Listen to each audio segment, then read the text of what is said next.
샬롬, 말씀과 함께하는 새로운 날, 우리 또 기도로 시작합니다. 사랑하는 주님 감사합니다. 말씀 앞에 서는 것이 우리를 행복하게 합니다. 오늘도 행복한 말씀 묵상의 시간 되도록 성령님 인도해 주시옵소서. 예수님의 이름으로 기도합니다. 아멘. 저는요, 가끔 이런 생각을 해봐요. 나는 여러분에게는 어떤 사람으로 기억될까? 나는 어떤 사람이 되고 싶은 걸까? 여러분, 저를 어떤 사람으로 기억하십니까? 오늘 우리가 묵상할 본문에는 다시 사람들의 이름이 쭉 나와요. 이 사람들이 1차 귀환할 때부터 약 100년 정도의 시간 동안 묵묵히 하나님의 성전을 지키고 예배를 섬겼던 제사장들, 또 레위 사람들의 명단이에요. 근데 이들은 화려한 왕도 아니에요. 또 인기가 많은 강력한 카리스마를 가진 장군도 아니에요. 그저 찬양하고 문을 지키고 제사를 드리고 이런 사람들이었거든요. 그런데 왜 하나님은 이들의 이름을 이렇게 소중하게 성경에 기록되게 하셨을까요? 이것이 오늘 우리가 궁금한 점입니다. 오늘 말씀을 통해서 세상은 기억하지 않아도 하나님은 영원히 기억하시는 사람, 그 사람이 어떤 사람인가 여러분 찾게 되시기 바랍니다. 말씀 듣고 올까요? 오늘은 느헤미야 12장 1절에서 26절 말씀입니다. 제12장 스알디엘의 아들 스룹바벨과 예수아와 함께 돌아온 제사장들과 레위 사람들은 이러하니라. 제사장들은 스라야와 예레미야와 에스라와 아마랴와 말룩과 핫두스와 스가냐와 루흠과 무레못과 이또와 긴느도이와 아비야와 미야민과 마아디아와 빌가와 스마야와 요야립과 여다야와 살루와 아목과 힐기야와 여다야니, 이상은 예수와 때 제사장들과 그들의 형제의 지도자들이었느니라. 레위 사람들은 예수아와 빈누이와 간미엘과 세레비아와 유다와 마따냐니, 이 마따냐는 그의 형제와 함께 찬송하는 일을 맡았고, 또 그들의 형제 박부기야와 운노는 직무를 따라 그들의 맞은편에 있으며, 예수아는 요아김을 낳고 요아김은 엘리야십을 낳고 엘리야십은 요야다를 낳고 요야다는 요나단을 낳고 요나단은 얏두아를 낳았느니라. 요야김 때의 제사장 족장 된 자는 스라야 족속에는 무라야요, 예레미야 족속에는 하나냐요, 에스라 족속에는 무슬람이요, 아마랴 족속에는 여호하나니요, 말루기 족속에는 요나단이요, 스바냐 족속에는 요셉이요, 하림 족속에는 아드나요, 무라여 족속에는 헬게요, 이또 족속에는 스가랴요, 긴느돈 족속에는 무슬람이요, 아비야 족속에는 시그리요, 미냐민, 곧 모아디아 족속에는 빌데요, 빌가 족속에는 삼무아요, 스마야 족속에는 여호나단이요, 요야립 족속에는 마뜨네요, 여다야 족속에는 우시요, 살레 족속에는 갈레요, 아목 족속에는 에벨이요, 힐기야 족속에는 하사비아요, 여다야 족속에는 느다넬리였느니라. 엘리야십과 요야다와 요하난과 얏두아 때에 레위 사람의 족장이 모두 책에 기록되었고, 바사왕 다리오 때의 제사장도 책에 기록되었고, 레위 자손의 족장들은 엘리야십의 아들 요하난 때까지 역대 지략에 기록되었으며, 레위 족속의 지도자들은 하사비아와 세레비아와 간멜의 아들 예수아라. 그들은 그들의 형제의 맞은편에 있어 하나님의 사람 다윗의 명령대로 순서를 따라 주를 찬양하며 감사하고, 마따냐와 박부기야와 오바디아와 무슬람과 달몬과 악굽은 다 문지기로서 순서대로 문안의 곡간을 파수하였나니, 이상의 모든 사람들은 요사닥의 손자 예수아의 아들 요야김과 총독 느헤미야와 제사장 겸 학사 에스라 때에 있었느니라.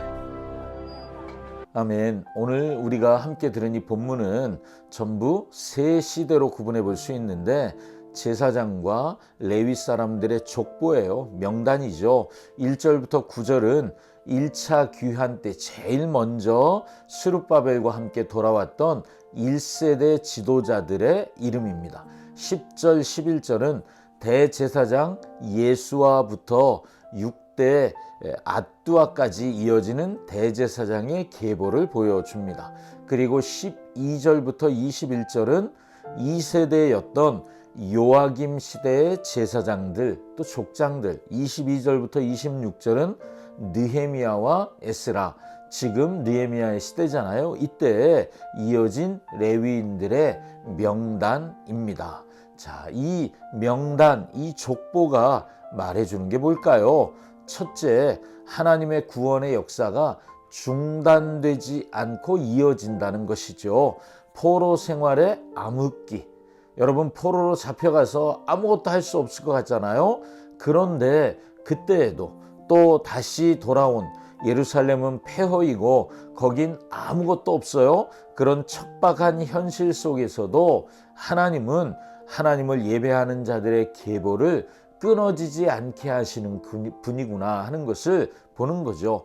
하나님이 신실하게 그들을 지켜오셨음을 이 명단이 보게 해주는 거예요. 두 번째는 이 명단은 또 어떤 사람들이에요? 각자의 자리에서 자기의 감당할 자리를 소중하게 여기고 지켜온 사람들입니다. 8절에 마따냐라는 사람은 찬송하는 일을 맡았습니다. 24절의 레위 족속들은 다윗의 명령을 따라 주를 찬양했습니다. 25절에 나오는 사람들은 문지기로 곳간을 지키는 일을 해왔던 사람들입니다. 화려하지 않죠. 각자에게 주어진 자리가 있을 뿐입니다. 그런데 그 자리를 묵묵히 지켜온 사람들, 그들의 헌신이 있었기 때문에 이스라엘의 예배가 100년 넘도록 멈추지 않고 진행될 수 있었다는 것을 하나님이 주목하신다는 거죠. 우리가 이 말씀을 보며 우리 자신에게, 그리고 이 말씀을 읽고 있는 원독자들에게 하나님이 해주시는 메시지죠. 여러분, 이런 족보나 명단은 종종 내가 누구인지를 말해줄 때가 참 많습니다. 오늘 족보는 말해주는 거예요. 우리는 바벨론의 포로가 아니라는 거예요. 우리는 스룹바벨 때부터 지금까지 어떤 시련 속에서도 예배를 지켜온 거룩한 제사장의 후예들, 이것이 너희야 라고 지금 말해주고 있는 것입니다. 그러니까 우리는 세상의 성공을 꿈꾸는 사람들이 아니라 하나님을 예배하는 거룩한 예배자, 그 예배자의 계보에 우리가 있다고 지금 본문이 말해주고 있습니다. 오늘 본문을 통해서 우리가 예수 그리스도를 어떻게 볼 수 있을까요?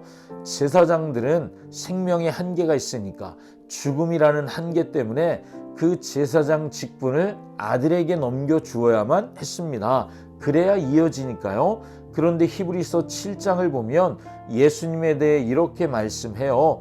그들은 죽음으로 말미암아 항상 잊지 못하되, 사람은 다 죽음 때문에 물려줘야 해요. 그런데 예수님은 영원히 계심으로, 죽지 않고 영원히 살아 계심으로 그 제사장 직분도 갈리지, 누구에게 넘겨줄 일이 없다. 예수님은 영원한 우리의 대제사장 되신다라고 말씀하고 있습니다. 우리를 향한 예수님의 중보 사역이 결코 중단되지 않는 이유가 뭐예요? 예수님이 영원하시거든요. 그분이 영원한 대제사장 되시기 때문에 이것이 우리에게 큰 위로가 되는 줄 믿습니다. 이제 우리는 예수 그리스도 안에서 이 거룩한 계보에 동참하게 되었습니다. 베드로전서 2장 9절에 왕 같은 제사장, 이런 말씀이 나오죠. 우리는 혈통으로가 아니라 예수님의 보혈의 은혜 덕분에 이 땅에서 하나님을 예배하고 찬양하는 거룩한 직분, 왕 같은 제사장이 되었습니다. 아멘. 그래서 오늘 말씀은 우리에게 이렇게 도전합니다. 당신의 자리를 지키십시오. 찬양의 자리, 기도의 자리, 섬김의 자리, 아무도 알아주지 않는 자리, 주차 안내, 화장실 청소, 여러분 그런 자리일지라도 하나님은 그 자리를 지키는 여러분을 거룩한 제사장으로 기억하신다는 것이죠. 그리고 우리는 다음 세대에게 우리의 이 성실함을 물려주어야 합니다. 다음 세대가 하나님을 예배하는 예배자 될 수 있도록 우리가 믿음의 본을 보여야 할 책임이 우리에게 있지요. 여러분 그렇게 믿음의 본이 되는 한 분 한 분 되시기를 축복합니다. 아멘. 기도하겠습니다.